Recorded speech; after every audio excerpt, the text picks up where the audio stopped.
Ako si Jasmine, 34 taong gulang guro sa high school dito sa Cebu City. Sa loob ng 2 taon, 2 buong taon akala ko perpekto ang pagsasama namin. Akala ko natagpuan ko na ang taong para sa akin, yung taong magpoprotekta sa akin, mag-aalaga at sasamahan ako sa anumang hirap. Si Devin ang asawa ko ay lahat ng inakala kong gusto ko. Attentive siya.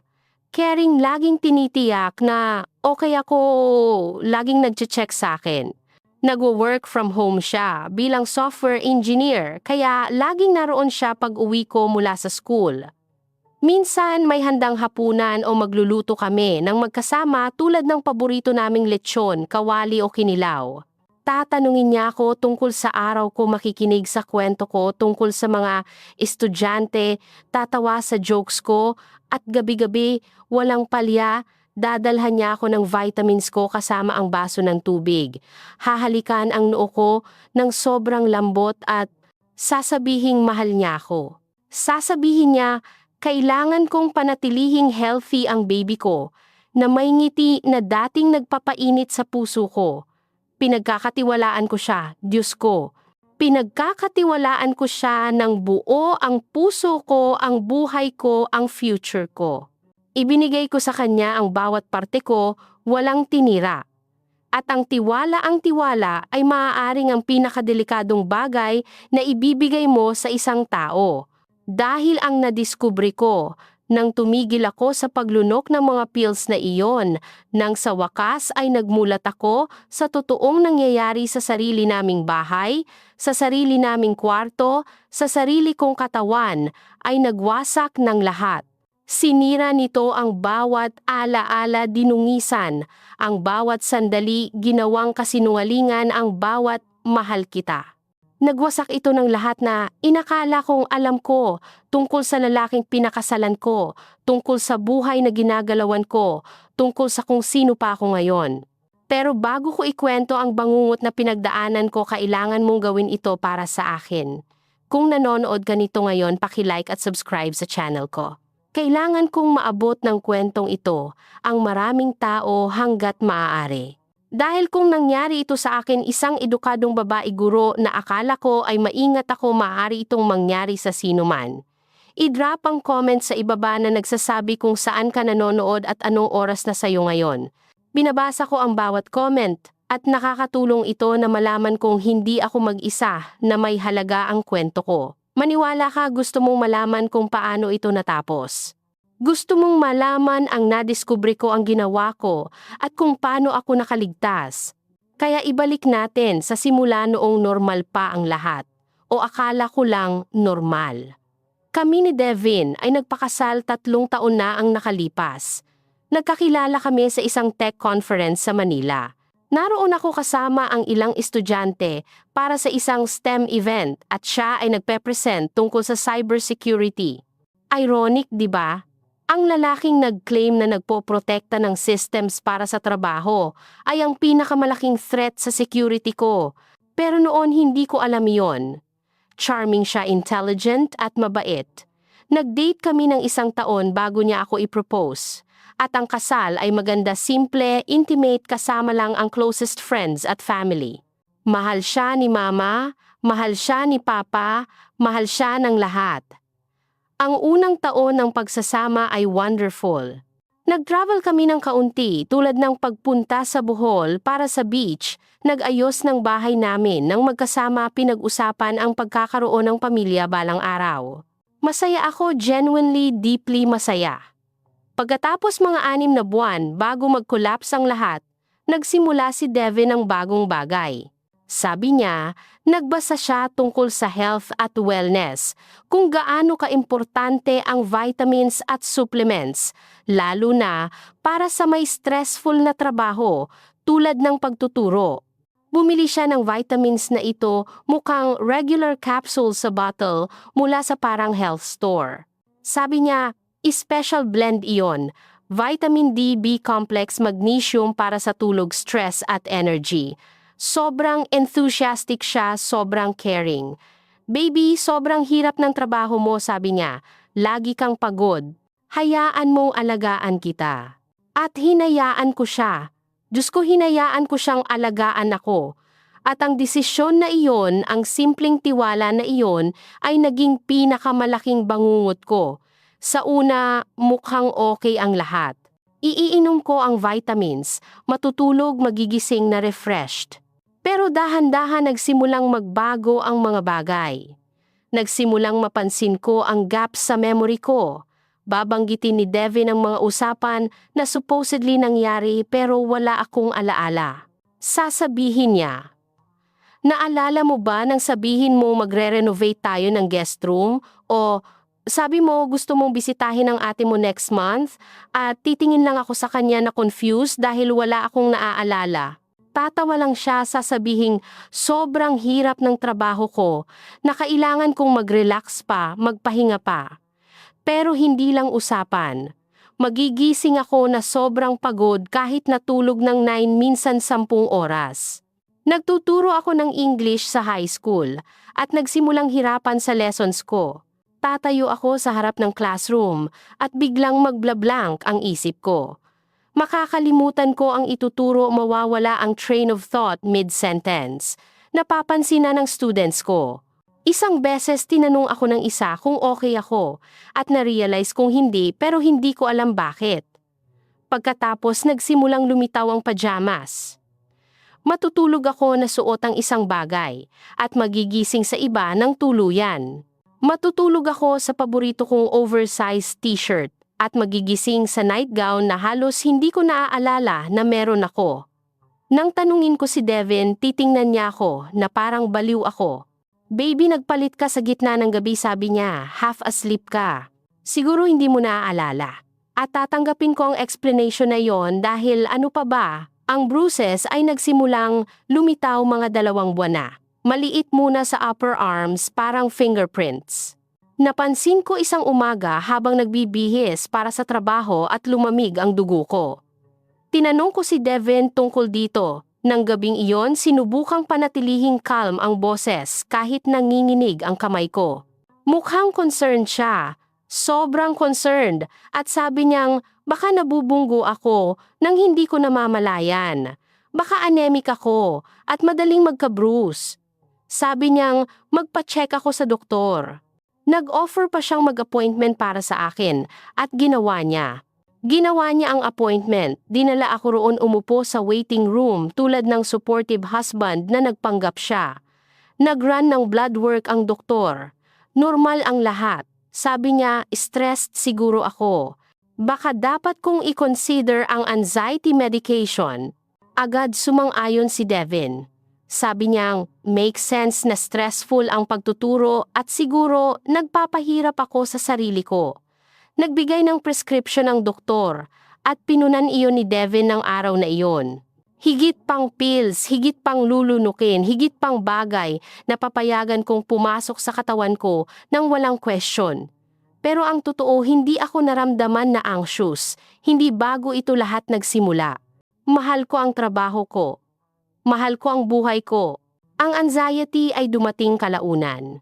Pagkatapos ng memory gaps, pagkatapos ng exhaustion, pagkatapos ng pakiramdam na may terribly wrong pero hindi ko mapinpoint kung ano. Ang phone ko ay naging isa pang source ng confusion. Makikita ko ang text messages na hindi ko naaalala na sinend. Wala nang major just responses sa friends, confirmations ng plans, random messages sa ate ko, pero hindi sa voice ko. Malapit pero hindi quite right, mas maikli, mas formal, walang usual emojis at exclamation points ko.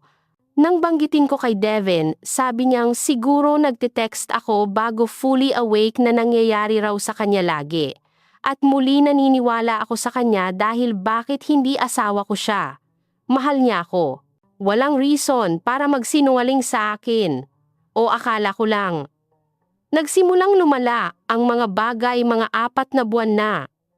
Nasa school ako sa planning period ko at tumawag ang best friend kong si Carla. Kaibigan ko si Carla mula pa sa kolehiyo. Kilala niya ako ng higit sa halos sino man. Tinanong niya kung okay ako. Sabi niyang mukha akong off lately nang mag-hangout kami noong previous weekend. Sabi niyang mukha akong on something na glazed over ang mata ko at slow ang movement ko, speech ko parang sedated. Horrified ako. Sinabi ko sa kanya na wala akong iniinom maliban sa vitamins at anxiety medication na prescribed ng doktor. Pero habang sinasabi ko iyon, nag-creep ang doubt sa isip ko. Nanatili sa akin ang usapang iyon kay Carla. Nagsimulang mag-pay attention ako ng higit mag-question sa mga bagay na tinatanggap ko ng walang isip. At doon ko napansin ang locked drawer sa home office ni Devin. Ang office ni Devin ay laging off-limit sa work hours. Nirerespeto ko iyon. Sabi niyang sensitive information para sa clients at kailangan ng privacy.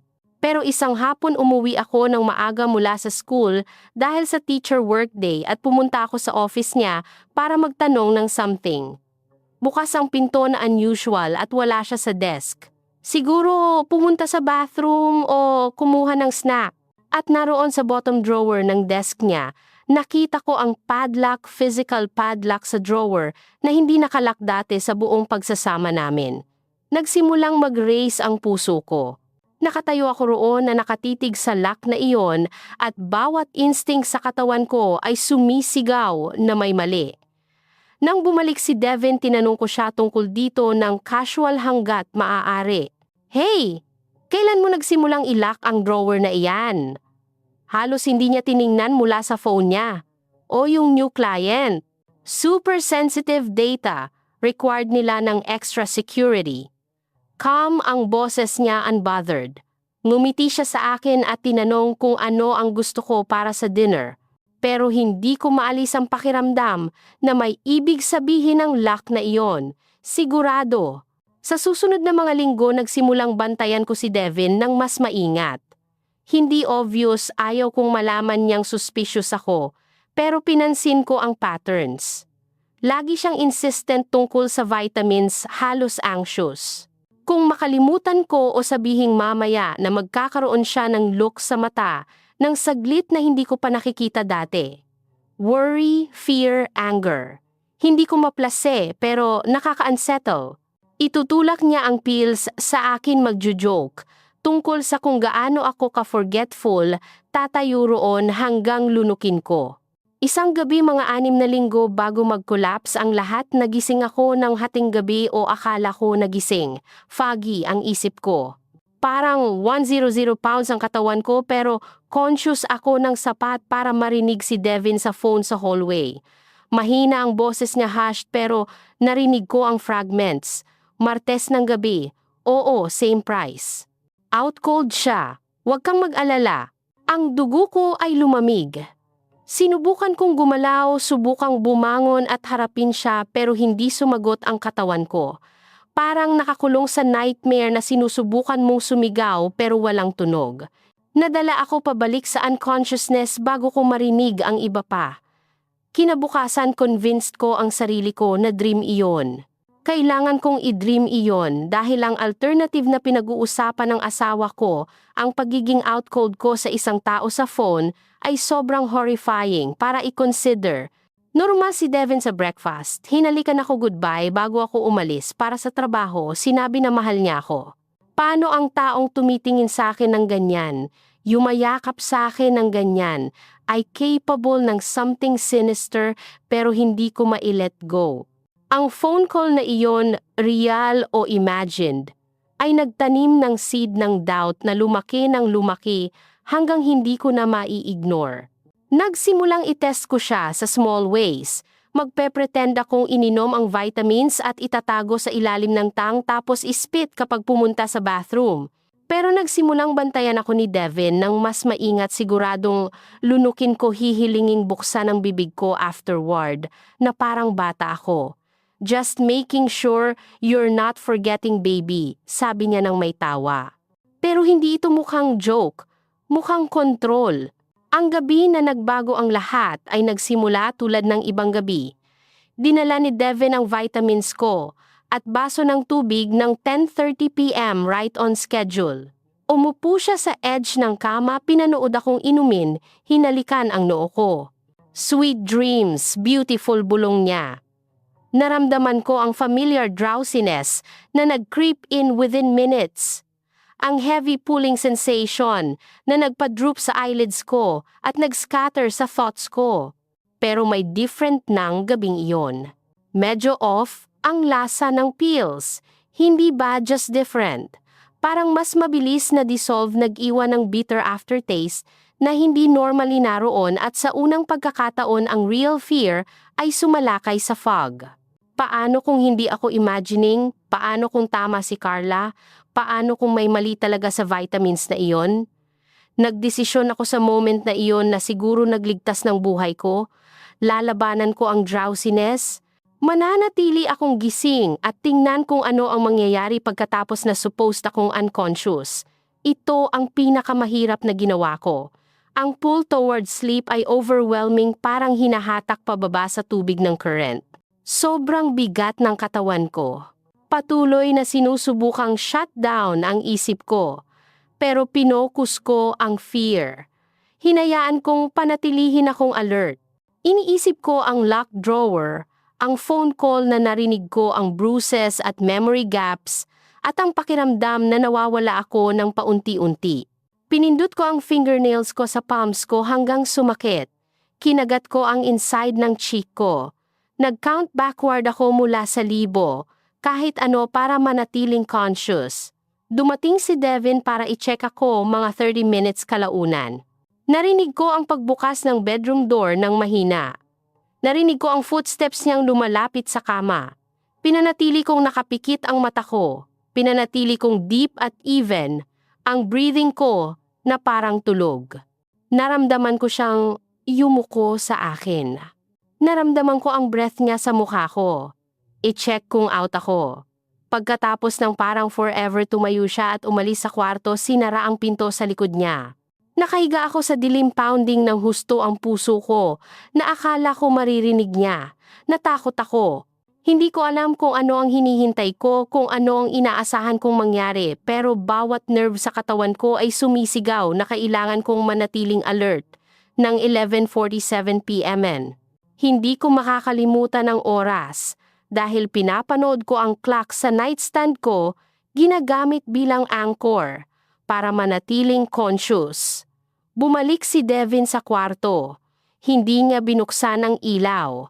Gumalaw siyang mahina-maingat at sa pamamagitan ng bahagyang bukas na mata ko, pinanood ko siyang maglabas ng something mula sa pocket niya. Nakatayo siya sa akin ng matagal na moment at kailangan kong labanan ang bawat instinct na hindi mag-flinch, hindi mag-react. Pagkatapos umalis ulit siya. Tahimik ang bahay pagkatapos. Naghintay ako, nakikinig sa bawat creak at grow ng tahanan namin. Ng 2:13 a.m. Narinig ko ang footsteps ni Devin sa hallway. Pero hindi papunta sa kusina o bathroom. Papunta sa ibaba. At hindi lang ibaba, narinig ko ang distinctive sound ng basement door na bumubukas. Halos hindi kami gumagamit ng basement. Unfinished iyon, mostly storage. Walang interesting doon. O akala ko bakit pupunta si Devin doon ng 2:00 ng madaling araw. Naghintay ako ng 5 minutes, ang pinakamahabang 5 minutes sa buhay ko, at pagkatapos ay dahan-dahang umupo ako.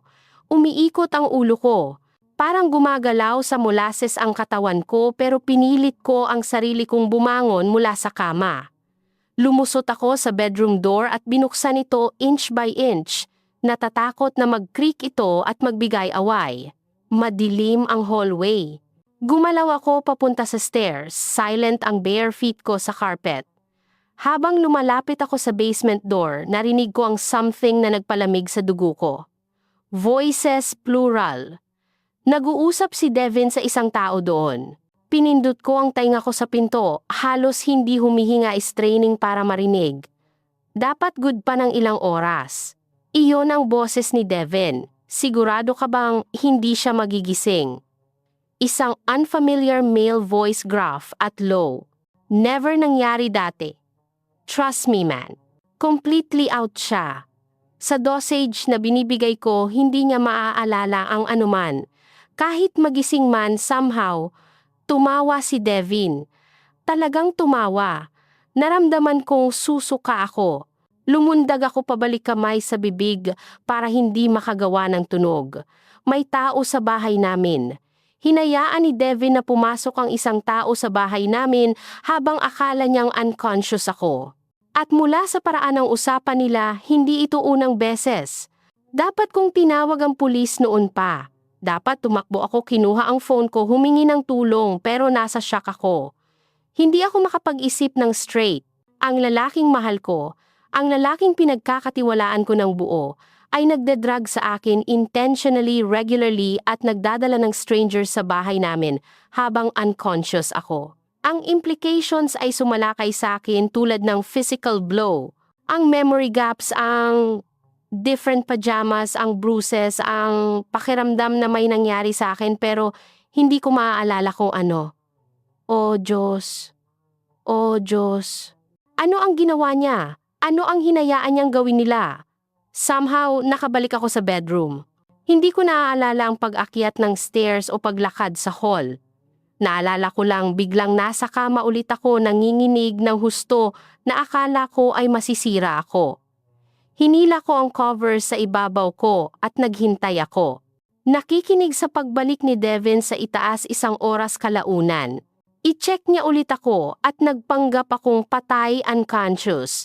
Habang sa loob ay sumisigaw ako. Kinabukasan ay isa sa pinaka-surreal experiences sa buhay ko. Ginising ako ni Devin na may kape at ngiti hinalikan ang noo ko, tinanong kung paano ang tulog ko. Tiningnan ko ang mata niya. Ang mga matang akala ko kilala ko. Ang mukhang minahal ko at nakita ko ang complete stranger, isang monster. Pero hindi ko hinayaan na malaman niyang alam ko. Kailangan kong magpanggap na normal ang lahat. Kailangan kong act na drug-compliant wife na inaasahan niya. Great ang tulog ko, sinungaling ko kinuha ang kape na may nanginginig na kamay na sana i-attribute niya sa hindi fully awake pa. Ngumiti siya. Ang ngiting dating nagpaparamdam sa akin na safe at pumunta sa ibaba para maghanda ng breakfast.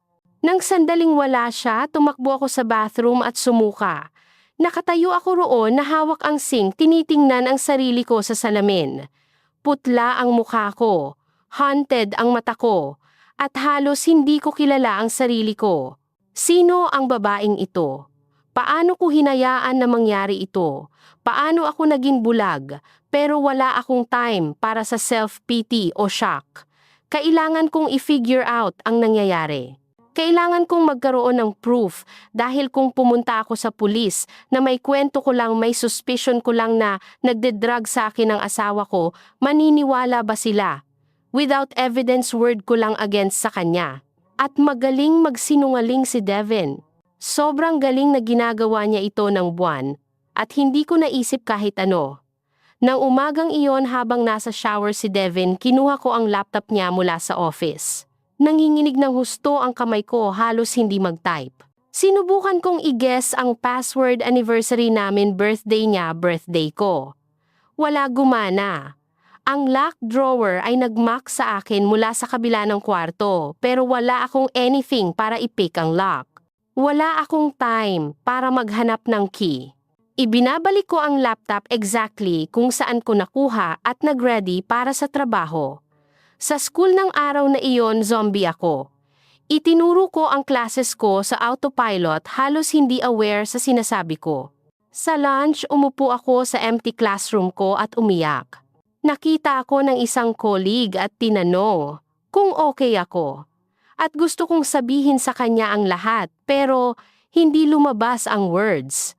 Paano mo sasabihin sa isang tao na nag-drug sa'yo ang asawa mo, na may strangers na pumapasok sa bahay ninyo sa gitna ng gabi na hindi mo alam ang ginagawa sa unconscious body mo? Mukhang insane kahit sa sarili kong ulo. Pagkatapos ng school, imbes na umuwi, nag-drive ako sa isang mall sa Cebu. Naglakad ako sa store ng days hanggang makita ko ang hinahanap ko. Hidden cameras, yung maliit, yung pwedeng itago sa bookshelf o sa halaman. Bumili ako ng 2, nagbayad cash para walang credit card record na makikita ni Devin. Nanginginig ang kamay ko habang dala ko sa kotse.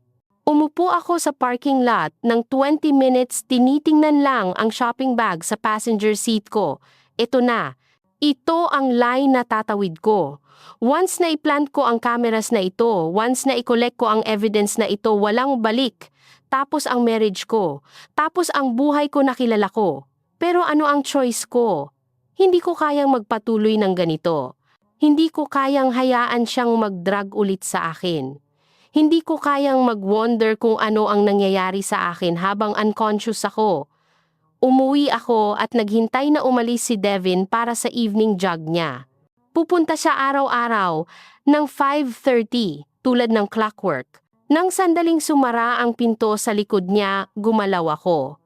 I-plant ko ang isang camera sa bedroom namin hidden sa bookshelf sa side ko ng kama angled toward ang nightstand kung saan laging nilalagay ni Devin ang vitamins ko.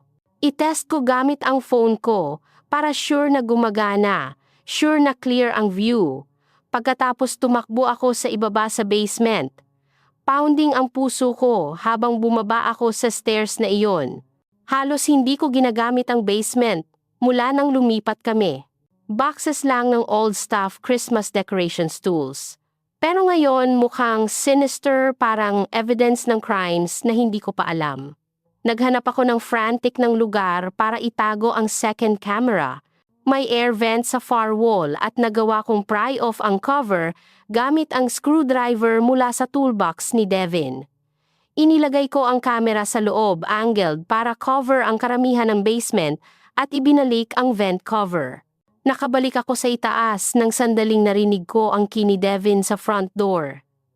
Nakaupo ako sa couch na nagpe-pretend mag-grade ng papers, sinusubukang mukhang normal kahit nanginginig ang buong katawan ko. Yumuko siya at hinalikan ang tuktok ng ulo ko. "Hey baby, kamusta ang araw mo?" Good na gawa kong sabihin. "Kamusta ang jog mo?" "Great." Magsha-shower ako. Naghintay ako hanggang marinig ko ang tubig na tumatakbo, tapos kinuha ko ang phone ko at i-check ang camera feeds. Parehong gumagana ng perfect ang cameras, nagre-record sa cloud account na setup ko na may email na hindi alam ni Devin. Lahat ay nasa lugar. Ngayon kailangan ko lang maghintay. Nang gabing iyon ang dalhin ni Devin ang vitamins ko, kinailangan ko ang lahat para hindi itapon sa mukha niya, hindi sumigaw sa kanya, hindi mag-demand ng answers, hindi mag-close sa mata niya, pero hindi ko pwede. Hindi pa. Kailangan ko ng evidence. Kailangan ko ng proof ng ginagawa niya. Kaya kinuha ko ang pills mula sa kanya, na may steady hand inilagay sa bibig ko, at nagpanggap na lunukin. Nang sandaling lumingon siya, inilagay ko sa ilalim ng tangko. Nang bumalik siya para i-check ako, binuksan ko ang bibig ko tulad ng obedient na pasyente. Hidden ang pills sa cheek ko. Ngumiti siya at hinalikan ang noo ko. "That's my good girl," sabi niya, at ang words ay nagpakrol sa balat ko. Pagkatapos umalis siya sa kwarto, ispit ko ang pills sa kamay ko at i-flush sa toilet. Pagkatapos bumalik ako sa kama at lumaban sa drowsiness. Psychological response pa rin siguro o residue mula sa buwan ng pagdedrag. Pinindot ko ang nails ko sa palms ko at naghintay. Dumating siya ng gabing iyon. Siyempre dumating. Ng 2:15 a.m. Narinig ko ang pagbukas ng basement door. Pero this time, hindi ko siya sinundan. This time, hinayaan ko ang cameras na gawin ang work nila. Nanatili ako sa kama, nakapikit ang mata, racing ang puso, habang ang asawa ko ay gumagawa ng Diyos na alam kung ano sa basement. Bumalik siya 1 oras kalaunan, i-check ulit ako at natulog sa tabi ko na parang walang nangyari. Ginawa ko ito ng 3 gabi. 3 gabi ng pagpanggap na ininom ang pills, 3 gabi ng paglaban para manatiling conscious, 3 gabi ng pagkinig sa asawa kong nag-sneak sa bahay namin habang akala niyang drug unconscious ako. Sa ika-4 na gabi, hindi siya pumunta sa basement. Siguro nakuha na niya ang gusto niya para sa linggo. Siguro na satisfied na ang clients niya o anuman ang tawag sa kanila. Hindi ko alam. Alam ko lang na hindi na ako makapaghintay pa. Kailangan kong tingnan kung ano ang nasa cameras na iyon. Kinabukasan umaga, sinabi ni Devin na magruran siya ng errand, siguro mag-lunch, kasama ang body mula sa trabaho. mawawala siya ng most of the day. Nang sandaling umalis ang kotse niya sa driveway, kinuha ko ang laptop ko at ipulap ang camera feeds. Gusto kong maunawaan mo something. Akala ko prepared ako. Akala ko alam ko ang makikita ko. Akala ko walang makakashock sa akin pa pagkatapos ng lahat na nadiskubre ko. Mali ako. Sobrang mali. Ang bedroom camera ay nagpakita exactly ng inaasahan ko. Si Devi na nagdadala sa akin ng pills. Pinapanood akong inumin i-check ako pagkatapos na suppose akong unconscious. Pero ang timestamp data ang pumapatay sa akin. Ang metadata ay nagpakita na nangyayari ito ng 7 buwan. 7 buwan hindi 6 tulad ng akala ko. Na nagsimula siyang mag-drug sa akin bago ko pa mapansin ang unang symptoms. At nagpakita rin ang camera ng iba pang bagay. Si Devin na nag-go through sa phone ko habang unconscious ako nagtatype ng messages nagdi-delete ng things. Si Devin na nagpapalit ng damit ko nagpo-post sa akin.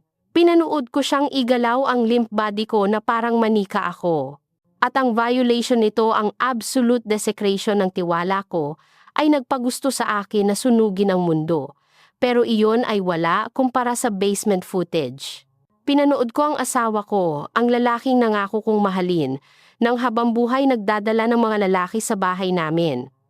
Pinanood ko siyang ilid sila pababa sa basement, kung saan nag-set up siya ng camera sa tripod.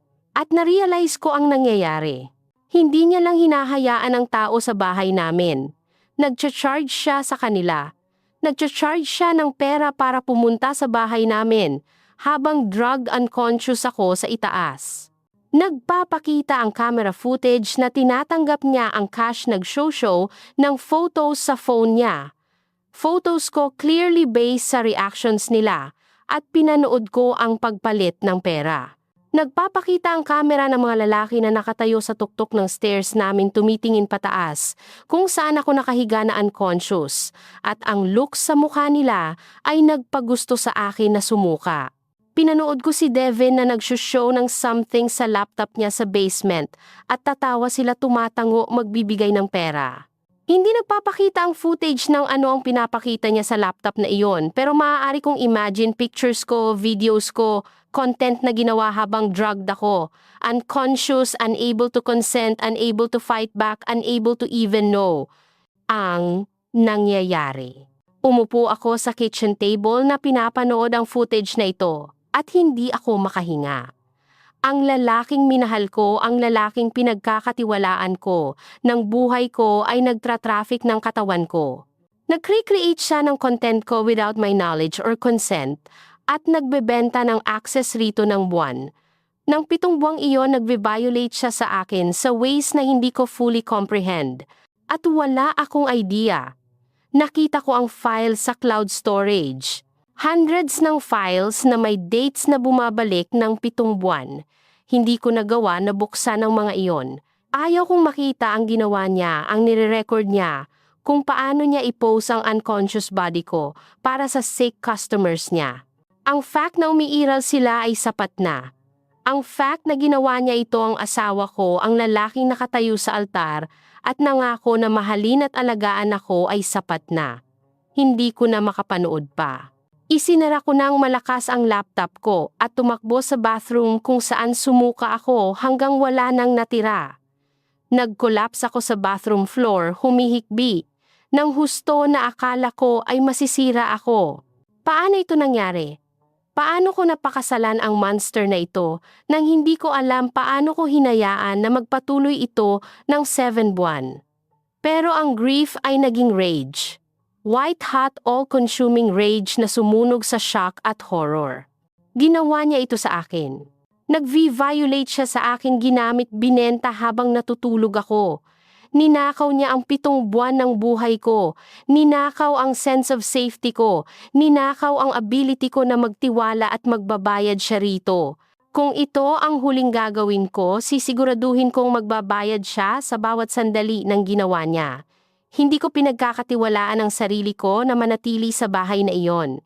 Nagpack ako ng bag na may nanginginig na kamay, mga damit, toiletries, important documents ko at nag-back up ng lahat ng camera footage sa 3 different cloud services. Nag-save ako sa USB drives. Nag-email ako sa sarili ko sa multiple email addresses. Hindi ko mawawala ang evidence na ito. Hindi ko hahayaan na makaligtas siya. Pagkatapos, tinawag ko si Carla. Kailangan kita, sabi ko nang sagutin niya at nabasag ang boses ko. Please, kailangan kita ngayon. Pupunta ako, sabi niya agad, walang questions. Saan ka? Umalis ako sa bahay ko. Hindi ko kayang narito. Meet me sa coffee shop sa Ayala Mall. Nasa kotse na ako. Inilagay ko ang bag sa trunk ng kotse ko. At umalis ako. Walang note na iniwan. Walang goodbye. Lumakad lang ako palabas ng bahay na iyon ng horrors at nag-drive away. At hindi na ako bumalik. Naroon si Carla sa coffee shop nang dumating ako. Nang sandaling makita niya ang mukha ko, alam niyang may terrible na nangyari. Kumuha kami ng corner table malayo sa lahat at sinabi ko sa kanya ang lahat. Bawat detail mula sa vitamins, hanggang memory gaps, hanggang locked drawer, hanggang cameras, hanggang sa nakita ko sa footage. Pinanood ko ang mukha niyang dumaan sa shock, horror, rage, at finally determination. Tatawag tayo ng pulis, sabi niya. Ngayon din hindi tayo maghihintay. Hindi tayo mag-iisip pa. Gawin natin ngayon. Paano kung hindi sila maniwala sa akin, tanong ko? At kinamumuhian ko kung gaano ka-small ang boses ko. Jasmine, may video evidence ka. May dates, times, lahat. Maniwala sila sa'yo. Pero kahit hindi gagawin nating maniwala sila, hindi mo poprotektahan ang monster na iyan. Hindi mo hahayaan na makaligtas siya. Tama siya. Alam kong tama siya. Pero ang pagtawag na iyon ay isa pa rin sa pinakamahirap na ginawa ko. Pumunta kami sa bahay ni Carla. Hindi ko kaya ang pumunta sa police station pa. Tinawag ni Carla ang non-emergency number at ipinaliwanag na kailangan ng kaibigan niya na i-report ang serious crime. Nagpadala sila ng officer sa bahay niya within 30 minutes. Ang 2 officers na dumating ay patient at professional. Isa ay babae, Detective Maria Lopez. At hindi ko makakalimutan ang mukha niya nang simulan kong ikwento ang kwento ko. Hindi niya ininterrupt, hindi nag-question. Hinayaan lang akong magsalita. Ipinakita ko sa kanila ang camera footage sa laptop ko. Hindi lahat. Hindi ko kayang panoorin ulit ang lahat, pero sapat. Sapat para ipakita si Devin na nagdadrag sa akin. Sapat para ipakita ang mga lalaki na pumupunta sa bahay namin. Sapat para ipakita ang pagpalit ng pera. Nagbago ang ekspresyon ni Detective Lopez mula concerned hanggang furious. Ma'am, sabi niya, ang ginawa ng asawa mo ay serious crime. Multiple serious crimes. Kailangan mong pumunta sa station at magbigay ng formal statement. Kailangan namin ang lahat ng evidence na ito at kailangan naming magkuha ng emergency protective order para sa'yo. Ngayon, tanong ko, kaya ninyo iyan ngayon? Susubukan namin, sabi niya. Active threat ito sa safety mo. Kailangan nating gumalaw ng mabilis. Pumunta kami sa station.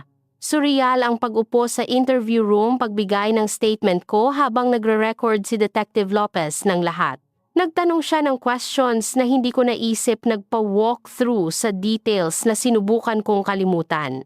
Thorough siya at compassionate at sa wakas nito, naramdaman kong baka lang makakasurvive ako rito. Granted ang protective order ng hapon na iyon. Hindi pinayagan si Devin na kontakin ako, lumapit sa akin maging saan man ako. Nanatili ako kay Carla ng gabing iyon at umupo kami sa couch niya ng tahimik dahil walang words na sapat para sa nararamdaman ko. Nag-execute ang pulis ng search warrant sa bahay ko, sa dati kong bahay kinabukasan umaga. Tinawag ako ni Detective Lopez ng tanghali para sabihing nahanap nila ang lahat. Ang locked drawer sa office ni Devin ay may hard drives na puno ng images at videos ko. Ilan ay bumabalik bago pa kami magpakasal, bago niya simulan ang regular na pagdadrag sa akin. Nagpaplano siya nito, nagbo-build up siguro mula pa sa simula. Nakita nila ang customer lists payment records through cryptocurrency at kahit GCash transfers na nagpapakita ng local na twist sa kanyang scheme correspondence sa dozens ng lalaki. Nakita nila ang vitamins na binibigay niya sa akin at lab analysis ay nagpakita na may rohypnol iyon, ang date rape drug. Hindi vitamins poison lang na balot sa kasinungalingan. Inaresto si Devin sa trabaho ng hapon na iyon. Wala ako roon pero sinabi ni Detective Lopez na sinubukan niyang labanan ng officers, sinubukang tumakbo. Tinakil nila siya sa parking lot ng office building niya sa harap ng lahat ng coworkers niya. Lahat na nakatrabaho niya lahat na akala na normal guy lang siya ay nakakita sa kanyang pag-aresto para sa pag-drug at trafficking ng sarili niyang asawa. Tinawag niya ako mula sa jail. Hindi ko alam kung paano niya nakuha ang number ko. Hindi siya suppose na kontakin ako pero tumunog ang phone ko 2 araw pagkatapos ng arrest niya at siya iyon.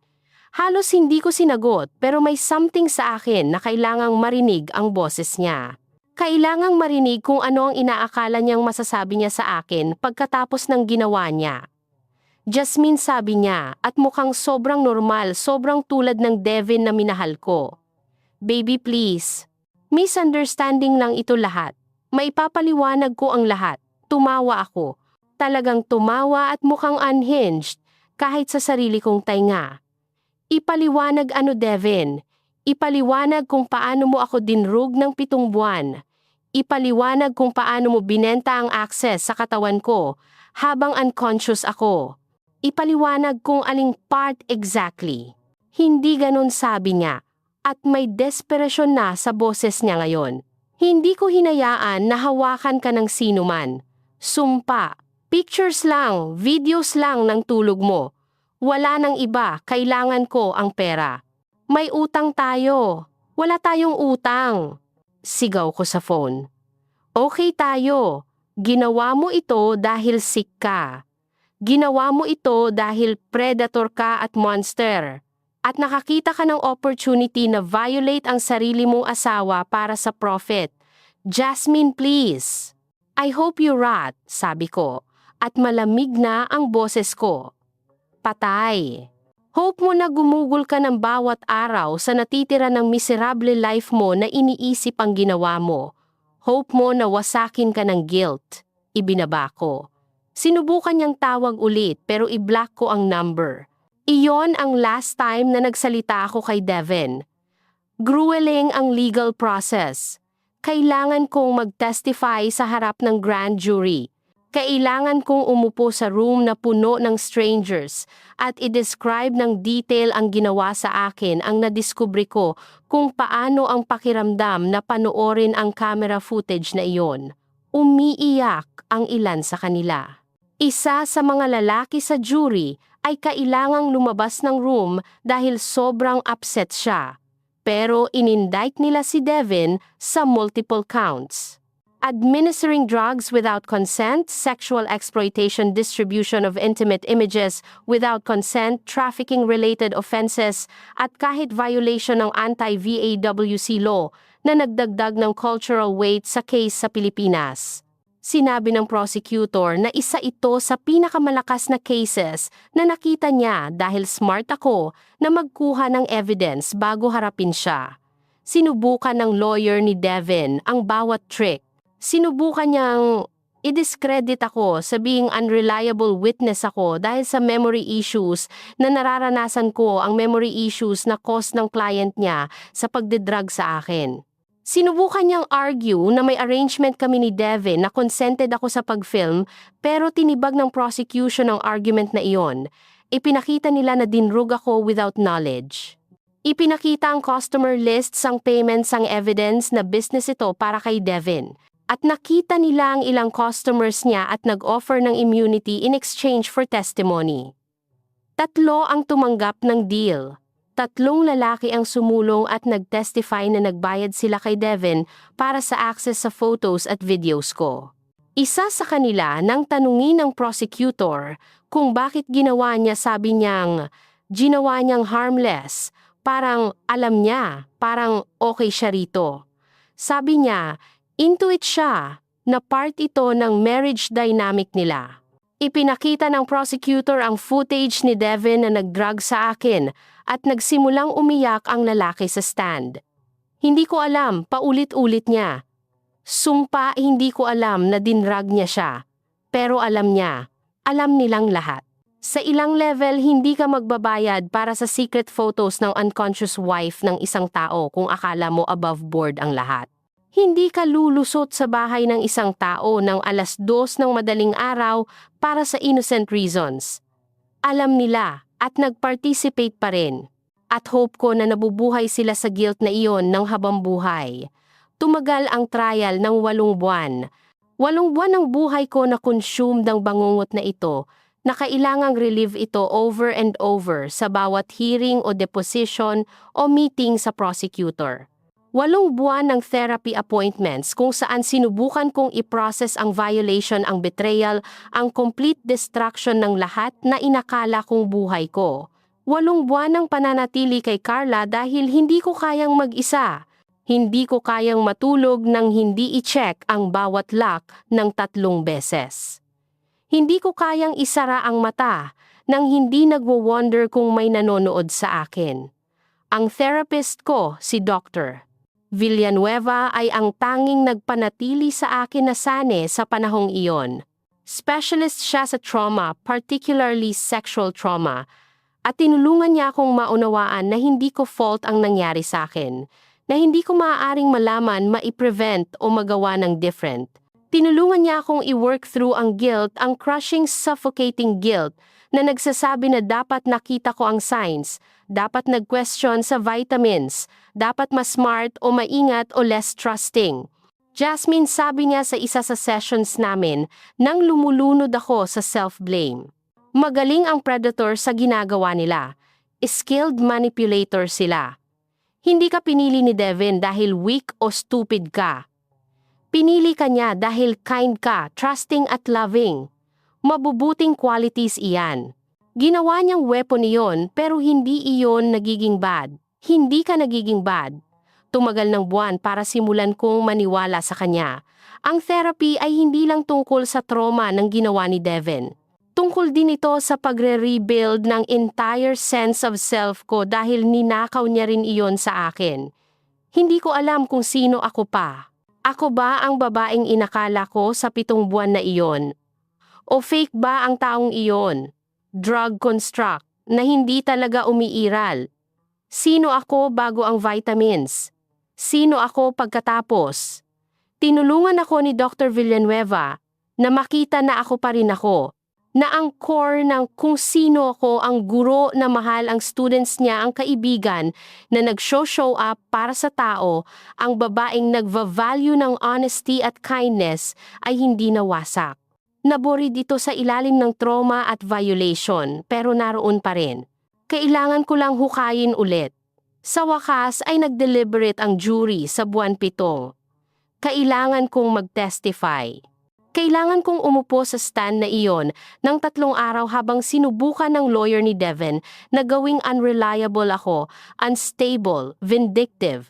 Sabi niyang ginawa ko ang lahat dahil galit ako sa something else sa marriage namin, na i-plant ko ang cameras mismo at doktor ang footage. Nag-object ang prosecutor sa karamihan at sustained ng judge ang objections pero nagawa na ang damage. Kailangan kong umupo roon at i-defend ang sarili ko, i-defend ang memory ko, i-defend ang reality ko laban sa lalaking binabayaran para wasakin ako ulit. Pero pagkatapos naglabas ang prosecution ng evidence, ang hard drives mula sa lock drawer ni Devin, ang customer testimonies, ang lab results sa vitamins, ang cryptocurrency, at GCash payment records, na nagdagdag ng lokal na ebidensya, ang metadata sa photos at videos na nagpapakita na created habang provably unconscious ako base sa camera timestamps, ang medical expert na nagtestify tungkol sa effects ng Rohypnol, at kung paano match ng perfect ang symptoms ko sa chronic low-dose administration. Nag-deliberate ang jury ng 6 na oras. 6 na oras na mukhang 6 na taon. Habang nakaupo ako sa courthouse hallway na may Carla sa isang side at Mama sa isa pa, naghihintay na malaman kung ang 12 strangers sa room na iyon ay naniniwala sa akin. Bumalik sila na may verdict. Guilty sa lahat ng counts. Nag-collapse ako. Literally nag-collapse ako sa arms ni Carla at humikbi ng husto na akala ko hindi natitigil. Tapos na. Tapos na ang trial. Naniniwala sila sa akin. Nakita nila ang evidence at narinig ang testimony at nagdesisyon na oo ginawa ni Devin ang mga ito. Oo nagsasabi ako ng totoo. Oo, ang nangyari sa akin ay real at terrible at criminal. Ang sentencing hearing ay 3 linggo kalaunan. Nagbigay ako ng victim impact statement. Nakatayo ako sa harap ng courtroom na iyon at tiningnan si Devin sa mata sa unang pagkakataon mula sa arrest niya. At sinabi ko sa kanya, exactly ang ginawa niya sa akin. Ninakaw mo ang 7 buwan ng buhay ko, sabi ko, at hindi nanginginig ang boses ko. Nag-practice ako nito, nag-rehearse kay Dr. Villanueva hanggang masabi ko nang hindi nababasag. Ninakaw mo ang sense of safety ko, ang ability ko na magtiwala, ang peace of mind ko. Ginawa mong crime scene ang sarili kong katawan. Ginawa mong takot akong matulog, takot kumain, takot umiral sa sarili kong tahanan. Ginawa mong doubt ko ang sarili kong sanity, sarili kong memory, sarili kong worth. Umiiyak si Devin. May audacity siyang umupo roon at umiyak na parang siya ang victim. Siguro sinabi ng lawyer niya na magmukhang remorseful, mag-show ng emotion, pero hindi ko iniintindi ang luha niya. Wala silang ibig sabihin. Hindi na ako magtitiwala tulad ng dati, patuloy ko. Hindi na ako makakaramdam ng completely safe tulad ng dati.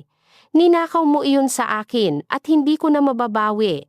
Pero narito ang hindi mo ninakaw. Hindi mo ninakaw ang strength ko. Hindi mo ninakaw ang resilience ko.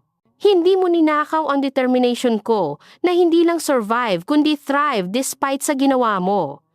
Akala mo masisira mo ako, makokontrol, magamit at itatapon. Pero narito pa rin ako. Nakatayo pa rin ako at ikaw ang may chains. Sentenced ang judge sa 18 taon sa prison. 17 taon na, walang possibility ng parole nang hindi bababa sa 12. Kailangan din niyang mag-register bilang sex offender habang buhay.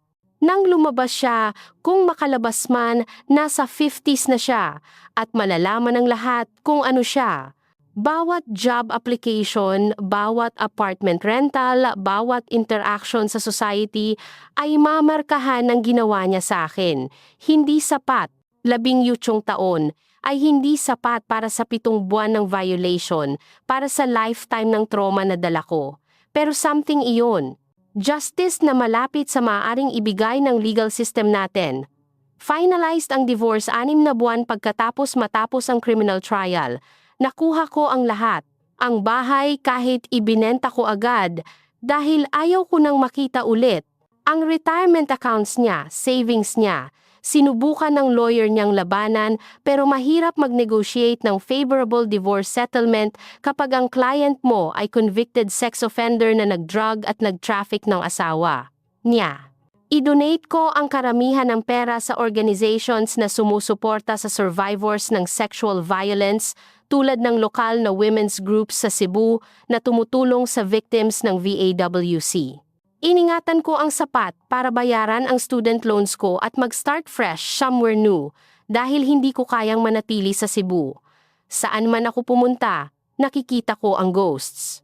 Ang paborito naming restaurant kung saan dinala niya ako sa dates habang nagpaplano ng violation ko.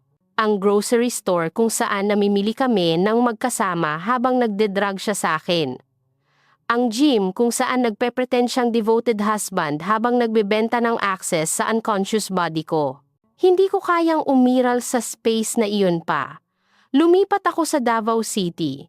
New city, new teaching job sa ibang high school, new life. Tinulungan ako ni Carla na mag-move, tinulungan na iset up ang new apartment ko na natili ng unang linggo hanggang naramdaman kong steady ako ng mag-isa. Gusto ni Mama na bumalik ako sa tahanan sa Cebu. Gusto niyang panatilihing close ako kung saan pwede niyang bantayan ako. Pero kailangan ko ng independence. Kailangan kong patunayan sa sarili ko na kaya kong mabuhay mag-isa, matulog mag-isa, umiral mag-isa ng walang fear na kumukonsumo sa akin. Mahirap sa una. Diyos ko, sobrang hirap. Magigising ako sa gitna ng gabi na panic convinced na may tao sa apartment ko. I-check ko ang bawat lock ng 5 beses bago matulog. Nag-install ako ng security cameras, real ones. This time once na kontrolado ko at nag-monitor ako ng obsessively. Hindi ko maiinom ang anumang medication nang hindi nagpapanic attack kahit over-the-counter pain relievers. Ang sight ng pills ay nagpapasakit sa akin physically. Nag-connect si Dr. Villanueva sa therapy sa Davao, si Dr. Ramirez, at nagpatuloy ako ng therapy twice a week. Nagwo-work kami sa PTSD, sa hypervigilance sa panic attacks. Nagwo-work kami sa pagre-rebuild ng ability ko na magtiwala, na hayaan ang tao na lumapit sa akin na maniwala na hindi lahat ay threat. Mabagal, painful work. May setbacks. May araw na gusto kong sumuko. Gusto kong tanggapin na ang broken, terrified version na ito ng sarili ko ay kung sino ako ng habang buhay. Pero hindi ako sumuko. Hindi ko pwede dahil ang sumuko ay ibig sabihin nanalo si Devin. Ibig sabihin nag-succeed siya sa pagsira sa akin, sa pag-reduce sa akin sa nothing but fear at trauma. At tumanggi akong bigyan siya niyon. Dahan-dahan, sobrang dahan na halos hindi ko napansin na nangyayari. Nagsimulang mag-heal ako. Nagsimulang magkaroon ng good days na mix sa bad ones. Nagsimulang matulog through the night minsan. Nagsimulang tanggapin ang dinner invitations mula sa new colleagues ko sa school. Nagsimulang mag-build ng friendships. Nagsimulang maalala kung ano ang pakiramdam ng tumawa ng walang bitterness. Mga 1 taon pagkatapos lumipat ako sa Davao, nakilala ko ang isang tao. Ang pangalan niya ay Marco. Alam kong sinabi kong iiwasan ko ang pangalang iyan pero ang Marco na ito different siya. Guidance counselor siya sa school ko at tinanong niya ako para sa kape isang araw pagkatapos ng staff meeting. Halos sinabi kong hindi. Ang isip ng dating ng paghayaan ng isang tao na lumapit ulit ng pagiging vulnerable sa ibang tao ay nagpatakot sa akin.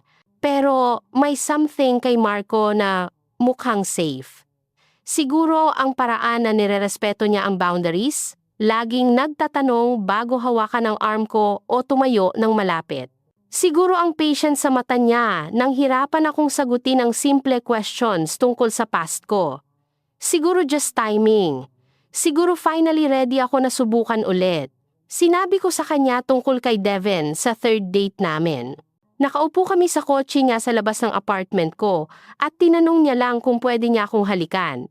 Ang question ay nag-trigger ng something sa akin at bago ko malaman sinasabi ko na sa kanya ang lahat tungkol sa vitamins, sa camera, sa trial lahat. Nanginginig ako sa wakas convinced, natatakbo siya convinced na walang gustong someone na broken tulad ko. Tahimik si Marco ng matagal pagkatapos ko matapos. Pagkatapos sabi niya, "Salamat sa pagtitiwala sa akin ito. Hindi ko mai-imagine kung gaano kahirap ang survive sa pinagdaanan mo. Pero Jasmine, nag-survive ka. Inilabas mo ang sarili mo. Nakuha mo ang justice at narito ka pa rin. Incredible strength yan. At kung hahayaan mo ako, gusto kong maging someone sa buhay mo na nagpapadali, hindi nagpapahirap. Pero pupunta tayo sa whatever pace na kailangan mo. No pressure, no expectations, just let me be here for you." Umiiyak ako. At pagkatapos hinayaan kong yakapin niya ako habang umiiyak ako at naramdaman na parang unang safe touch na mayroon ako mula sa lalaki ng taon. Magkasama kami ng 8 buwan ngayon. Hindi perfect. May moments pa rin ako ng panic. May nightmares pa rin. Struggle pa rin sa trust. Pero patient si Marco. Nagre-remind siya sa akin na Inumin ang anxiety medication ko kapag nakalimutan ko. Hindi niya ako pinupush pa sa boundaries ko. Hinahayaan niyang i-check ang phone niya kapag bad ang paranoia. Kahit kinamumuhian ko na kailangan ko iyon. Tinutulungan niya akong matuto na hindi lahat ng lalaki ay predators. Na pwede safe ang intimacy. Na deserve ko ang love na walang hidden cost. 2 taon na mula ng gabing nagpanggap akong ininom ang pills at nadiskubre ang katotohanan. 2 taon mula nang mag-implode ang mundo ko at kailangan kong i-rebuild ang sarili ko mula sa scratch. May araw na hindi pa rin ako makapaniwala na nangyari ito. May araw na magigising ako at inaasahan na nightmare lang iyon. Inaasahan na makikita ko ang sarili ko pabalik sa Cebu, sa bahay na iyon na dinadala ni Devi ng morning kape ko tulad ng dati. Pero hindi nightmare iyon. Real iyon. Nangyari sa akin at nakaligtas ako at narito pa rin ako. Nagtuturo pa rin ako. Mahal ko ang students ko sa Davao tulad ng pagmamahal ko sa mga nasa Cebu. Good ako sa trabaho ko at nagbibigay ito sa akin ng purpose. Nagbibigay ng something na focus on besides sa sarili kong trauma. Nasa therapy pa rin ako siguro ng taon pa. Naghihilom pa rin ako. Natututo pa rin kung paano umiral sa mundo kung saan ang taong minahal ko ay nag-hurt sa akin sa ways na hindi ko inakala na possible. Sinubukan ni Devi na i-appeal ang sentence niya. Argue ang new lawyer niya na too harsh ang 18 years na dapat eligible siya sa early parole. Denied ang appeal. Nasa medium security prison siya ngayon sa Mindanao. At ayon sa public record niya, may multiple write-up siya para sa disciplinary issues. Apparently, kahit sa mga criminal ang ginawa niya ay considered beyond the pale. Mabuti. Hope ko na hell ang bawat araw niya roon. Inusig din ng ilang customers niya. Ang 3 na nag-testify ay nakuha ng reduced sentences pero nag-spend pa rin sila ng time sa jail. Ang iba ang maaaring identify mula sa records ni Devin ay in charge ng various crimes related sa purchasing at possessing ng images. Nag-testify ako sa ilang trials na iyon din. Exhausting na sabihin ulit ang kwento ko pero sinabi ng prosecutor na crucial ang testimony ko na kailangan ng mga lalaking ito na harapin ang consequences para sa pag-participate sa victimization ko. Isa sa kanila ay sinubukang mag-apologize sa akin sa labas ng courthouse pagkatapos ng sentencing niya. Lumapit siya sa akin sa parking lot at nagpanik ako. May Carla at Marco ako at lumapit si Marco sa pagitan namin agad. Iniangat ng lalaki ang kamay niya, sabi niyang gusto lang niyang malaman na sorry siya, na sick siya at nagiget ng help ngayon. Tiningnan ko siya at naramdaman na nothing but contempt. Hindi ka sorry na ginawa mo, sabi ko. Sorry ka na nahuli ka, may difference. Nagsimulang argue siya pero umalis ako. Wala akong utang na forgiveness sa kanya. Wala akong utang na closure sa kanya. Wala akong utang sa kanya. May warning signs na wish ko na alam kong tingnan. I-share ko sila ngayon sa sinumang makikinig. Dahil kung makakatulong ang kwento ko, kahit sa isang tao na makilala ang nangyayari sa kanila, baka may good na lumabas sa bangungot na ito. Kung insistent ang partner mo tungkol sa pag-inom mo ng medication o supplements na binibigay niya, question ito. Hingi na makita ang bottle, research ang brand, i-consider na i-test kung may nararamdaman kang off. Trust your instincts. Kung nararanasan mo ang memory gaps o blackouts na hindi mo ma-explain, take it seriously. Magpa-check sa doktor, sarili mong doktor, hindi ang ire-recommend ng partner mo. Magpa-blood work. Sabihin sa kanila na concerned ka tungkol sa pagiging drugged. Kung nagigising kang parang drug sa different clothes na may unexplained bruises, huwag i-dismiss. Huwag hayaan na convince ka ng sino man na normal o imagining mo lang. May mali. Kung overly controlling ang partner mo tungkol sa sleep schedule mo, sa kung kailan at ano ang kinakain o iniinom mo sa daily routines mo, pay attention. Ang control ay often ang first sign ng abuse. Kung may messages sa phone mo na hindi mo naaalala na sinend, kung may activity sa social media na hindi mo recall, kung na-move o change ang things mo without explanation, may nag-a-access sa buhay mo without permission. Alamin kung sino at bakit. Trust your gut. Kung may nararamdaman kang mali, siguro mali talaga. Ang intuition mo ay sinusubukang protektahan ka. Ginugol ko ang buwan na i-dismiss ang instincts ko, convincing ang sarili ko na paranoid o crazy ako, at halos nag-cause ito sa akin ng lahat. At kung nasa situation ka kung saan nararamdaman mong unsafe, kung sa tingin mo ay dinrogue o violate o kinokontrol ka, please reach out sa isang tao. Sabihin sa kaibigan, family member, coworker. Tawag sa DSWD hotline o lokal na Women's Crisis Center tulad ng Gabriela. Pumunta sa pulis o barangay. Alam kong terrifying. Maniwala ka, alam ko. Pero deserve mo ang safety. Deserve mo ang autonomy over your own body. Deserve mong mabuhay ng walang fear. Gusto kong maging clear tungkol sa something. Ang nangyari sa akin ay hindi rare. Sexual assault ng intimate partners, drugging, image-based sexual abuse. Mas madalas mangyari ito kaysa sa gustong maniwala ng mga tao. Gusto nating isipin na ang mga taong mahal natin, ang mga taong in-invite natin sa tahanan at kama natin ay hindi tayo sasaktan. Pero minsan ginagawa nila. Minsan ang monster ay hindi stranger sa madilim na iskinita. Minsan ito ang taong natutulog sa tabi mo. At kung ikaw ay someone na naranasan ng katulad nito, please alam mo na hindi mo fault. Ginugol ko ang buwan na lumulunod sa guilt, convinced na dapat alam ko, dapat nakita ko ang coming, dapat mas smart o maingat ako. Pero tama si Dr. Villanueva. Magaling ang predator sa ginagawa nila. Skilled sila sa manipulation, sa pagtatago ng true nature nila, sa pagpa-doubt sa sarili mong reality. Hindi mo maaaring malaman. Hindi mo maaaring i-prevent. Hindi mo fault. Deserve mong mag-heal. Deserve mong i-rebuild ang buhay mo. Deserve mong makahanap ng safety at peace at baka love ulit kung gusto mo. Hindi madali. Diyos na alam kung hindi madali sa akin pero possible. Mas malakas ka kaysa sa alam mo. Makakasurvive ka rito. Ako si Jasmine. 26 taong gulang na ako ngayon. Guro ako ng English sa high school sa Davao City, Pilipinas. May partner ako na nirerespeto ako. Mga kaibigan na sumusuporta sa akin, therapist na tumutulong sa hard days ko. Natutulog ako sa apartment na may good locks at security cameras na kontrolado ko. Walang iniinom na medication na hindi prescribed sa akin ng doktor na pinagkakatiwalaan ko.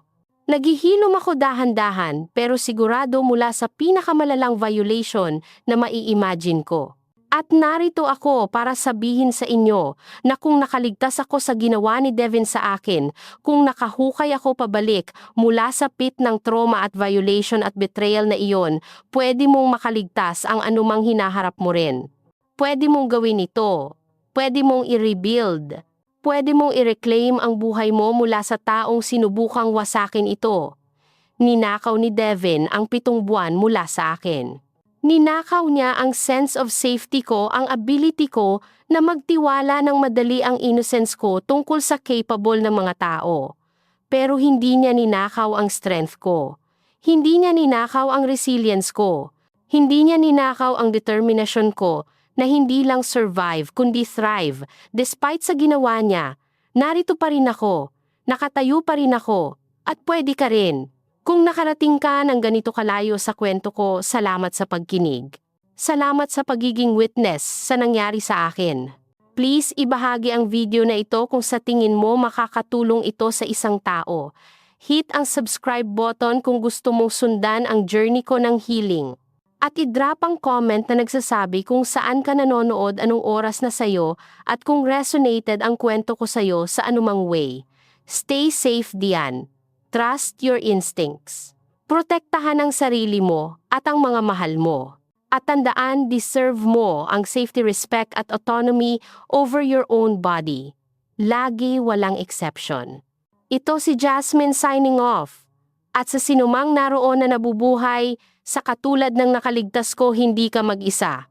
Naniniwala sa'yo, valuable ka, at makaka-make it ka rito. Promise ko. Kung ikaw o isang kakilala mo ay nakakaranas ng katulad na abuse o betrayal, humingi ng tulong sa lokal na DSWD office o sumali sa online support groups tulad ng sa Gabriela Philippines. Ibahagi ang kwento mo o tawag sa hotline para sa suporta.